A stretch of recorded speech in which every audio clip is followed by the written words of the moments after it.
É como disse a Gláucia, Gláucia do Anades aí, Gláucia, a vacina não fez efeito não. Eu tomei as duas vacinas ontem e aí eu brinquei com a Gláucia. Pode ser que amanhã eu esteja lá, a Valéria me levantando, né?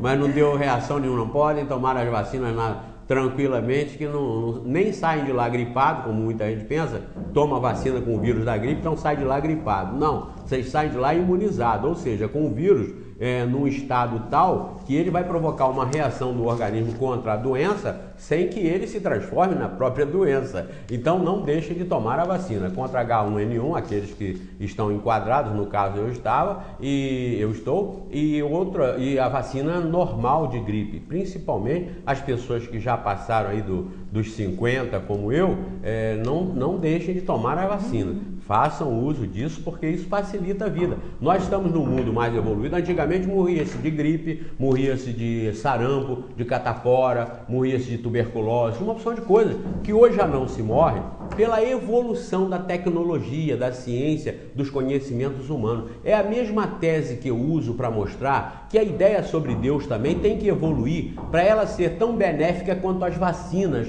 em favor da moralidade e do entendimento humano a respeito do Criador, de onde nós somos, o que é que nós estamos fazendo aqui, para onde nós vamos. Isso é importantíssimo, isso não pode ficar lá atrás.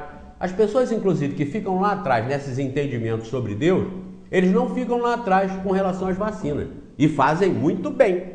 Pois bem, vacinem-se contra os preconceitos do passado em termos de religião, em termos de Deus. Vacinem-se contra as informações de muitos do passado que diziam que reencarnação era bobagem, que diziam que o mundo só tinha o planeta Terra habitado e que esse aqui era o único que Deus escolheu.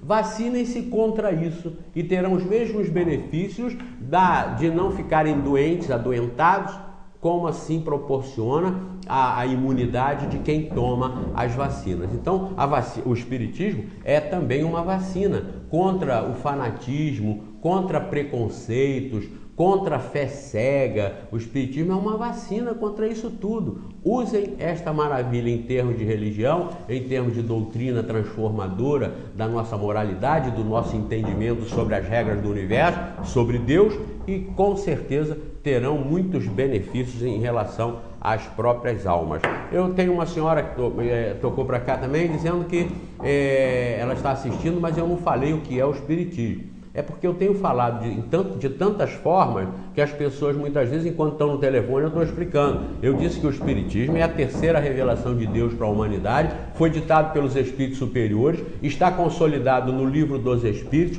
tem 5 princípios básicos: Deus, alma imortal, reencarnação para essa alma imortal ser perfeita, em diversos mundos habitados como a Terra, espalhados pelo universo, com a possibilidade de todos esses espíritos, essas inteligências, se comunicarem pelo mundo inteiro, pelo universo inteiro. Então, em síntese, aí está a informação sobre o Espiritismo, mas que nós vamos tecendo novos comentários daqui para frente. Agradecer a todos vocês que colaboraram, que participaram do programa hoje, e temos aí também algumas perguntas que a Valéria vai fazer. Foi a dona Joana, do centro, que fez esse questionamento.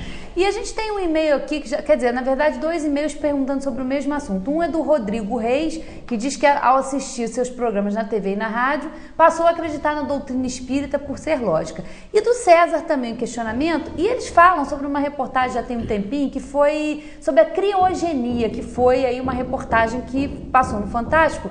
E ele pergunta aqui, o César, qual é a visão espírita quanto ao congelamento do corpo para esperar uma possível cura no futuro? O espírito pode ser congelado e ressuscitado mais tarde? Ô César, espírito não é congelado, o espírito não passa pelo fogo, pela neve, passa por qualquer obstáculo sem nenhum problema. Então, nada em termos materiais atinge ao espírito. A questão de criogenia, a questão de congelar o corpo para depois tentar recuperá-lo quando o avanço da ciência, da inteligência humana tiver encontrado solução para aquele mal que levou aquele corpo à morte, vejam, seria um congelamento depois da morte. Se já morreu, o espírito já se desconectou. Então não tem mais espírito que fica ali também congelado, esperando aquele corpo. Até porque, mesmo que o espírito esteja enganado ali, achando que vai ter que ficar naquele corpo para sempre, quando ele desencarna, quando ele se emancipa, porque o corpo neutralizado permite, mesmo sem a morte, permite que o espírito se emancipe. Então ele vai ter mais contatos para lá do que para cá, na outra dimensão do que nesta. Então ele tendo esse contato na outra dimensão, ele vai ser instruído, orientado, se não tiver ainda entendido, por conta própria, que aquele corpo ali é uma vestimenta, que ele pode largar aquilo para lá, porque ele vai ter outra oportunidade num outro corpo que não vai precisar daquilo.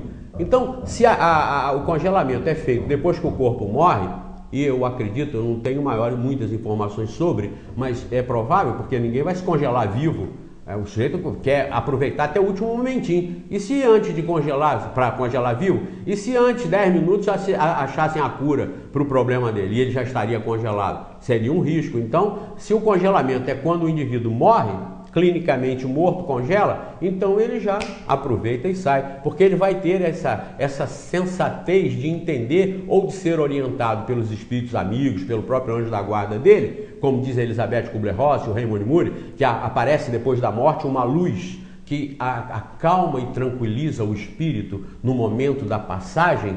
Há um transtorno momentâneo, mas depois surge uma luz. Essa luz é detectada em pesquisas com milhares, mais de 5.000 pessoas, mais de 5.000 casos. Isso é pesquisa séria, científica, e essa luz é uma constante na narrativa de todos os que passam pelo processo da morte e voltam no mesmo corpo, naquela ressuscitação, porque a morte não tinha se completado. Quando ela se completa, não tem retorno, mas quando ela quase se completa e depois consegue a medicina trazer o indivíduo, ele muitas vezes lembra do que aconteceu, e uma das coisas que aconteceu foi a presença dessa luz que inunda a alma, que faz ela tranquila, paz, segura, consciente de que está sendo protegida e amparada. Quer dizer, numa dessas, num caso de criogênese, num caso de congelamento do corpo, o próprio espírito não quer mais voltar e deixa esse corpo para lá congelado, deixa esse pessoal cuidando disso aí 10, 20, 30 anos. Quando eles forem reativar o corpo, claro que não tem espírito para voltar ali, porque o espírito já não quer mais saber disso, ele já está emancipado a ponto de sair dali. Quando ele está muito atrasado, ele vai ficar assim. Mas isso ele ficaria mesmo sem ter sido congelado. Ele ficaria com a sensação de que está no mundo, porque ele quer o mundo,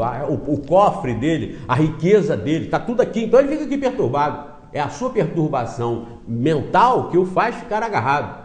E não propriamente o processo físico do fluido vital, que já não vai existir mais, do perispírito, que já vai estar compondo, integrando essa individualidade do espírito na erraticidade, aí já não vai mais haver isso.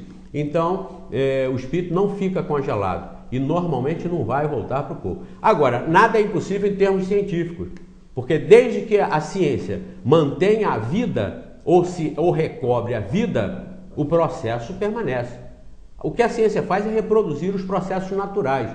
E o processo exigido para que o espírito esteja conectado ao corpo é o da vida.